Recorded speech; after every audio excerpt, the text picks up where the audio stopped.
अब मुस्लिम तलाकशुदा महिलाओं को भी गुजारा भत्ता मिलने का अधिकार है, कहा है सुप्रीम कोर्ट ने। लेकिन इस फैसले पर अलग अलग रिएक्शन सामने आ रहा है।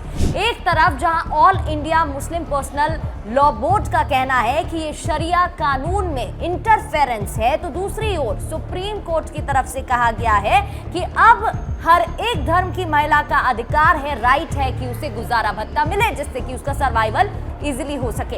और अब आपको बताते हैं कि आखिर पूरा मामला क्या है और पूरे मामले में क्या कुछ रिएक्शन सामने आ रहे हैं। नमस्कार, मैं हूं आपके साथ प्रगति शर्मा और आप देख रहे हैं Republic digital.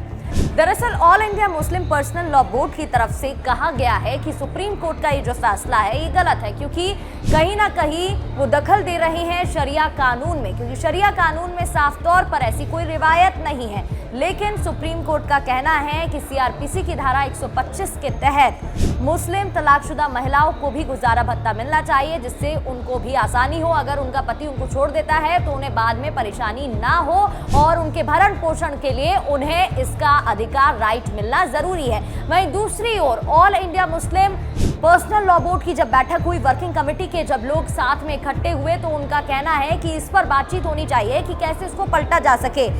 All India Muslim Personal Law board जिस तरह से माननीय सर्वोच्च न्यायालय के फैसले के खिलाफ सर्वोच्च न्यायालय में अर्जी लगाने की बात कर रहे हैं, तो मेरा कहना यह है कि अभी इस मुद्दे पर मुस्लिम पर्सनल लॉ बोर्ड इतनी जल्दबाजी ना करें, क्योंकि ये मामला शरीयत से जुड़ा हुआ है और महिलाओं से जुड़ा हुआ मामला है और इंसानियत से जुड़ा हुआ मामला है। और एक तरफ तो मुस्लिम पर्सनल लॉ बोर्ड ये कहते हैं कि इंडिया में शरीयत लागू नहीं है, इसलिए क्रिमिनल एलिमेंट उसमें नहीं जोड़े गए हैं और क्रिमिनल एलिमेंट की वजह से जो नुकसान हुए और समाज में अपराध हुआ, तो एक तरफ तो उनका कहना है कि यहाँ शरीयत लागू नहीं है और एक तरफ कहना है कि शरीयत में ये लिखा हुआ है कि महिलाओं को, तलाकशुदा महिला को गुजारा भत्ता नहीं दिया जाएगा। तो ये दोनों विरोधाभासी बातें हैं। या तो मुस्लिम पर्सनल लॉ बोर्ड मुकम्मल तौर पर शरीयत पर अमल करें या फिर इंसानियत के लिए जो देश का कानून है उस पर अमल करें। इस पर और भी बैठक में प्रस्ताव पारित किया गया, जिसमें कहा गया है कि ये फैसला शरिया कानून के खिलाफ है। अब आपको जानकारी दे देते हैं कि आखिर शरिया क्या है। तो दुनिया के कई देश में पूरी तरह कई आंशिक रूप से शरिया कानून लागू किया गया है। कुरान, हदीस और पैगंबर मोहम्मद की सुन्नतों पर आधारित जीवन जीने का तरीका शरिया कानून में अपनाया जाता है और इसी के तहत ये रिवायत नहीं थी, जिसको लेकर अब विरोध हो रहा है। वहीं दूसरी ओर जो मुस्लिम महिलाएं हैं, उनकी रिएक्शंस भी सामने आए हैं। उनका कहना है कि इस फैसले से उनको मदद मिलेगी और अगर उनका पति उनको छोड़ देता है तो वो अकेली नहीं रहेंगी और अपने माता पिता पर डिपेंडेंट नहीं होंगी।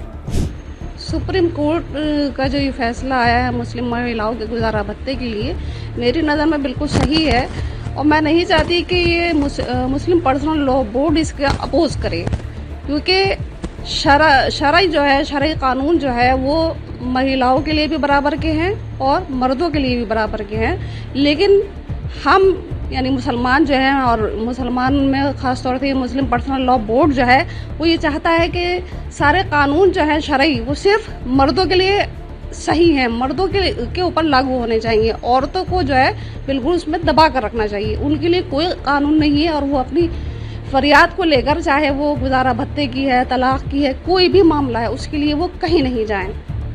तो मेरी राय में सुप्रीम कोर्ट का ये फैसला बिल्कुल सही है कि जो तलाकशुदा महिलाएं हैं उनको गुजारा भत्ता बिल्कुल मिलना चाहिए। तो उस पलटने के लिए जाने की बात कर रहे हैं, पलटने जाने की बात कर रहे हैं, तो मेरी नज़र में तो सही नहीं है, नहीं जाना चाहिए और सुप्रीम कोर्ट के फैसले को उन्हें मानना चाहिए।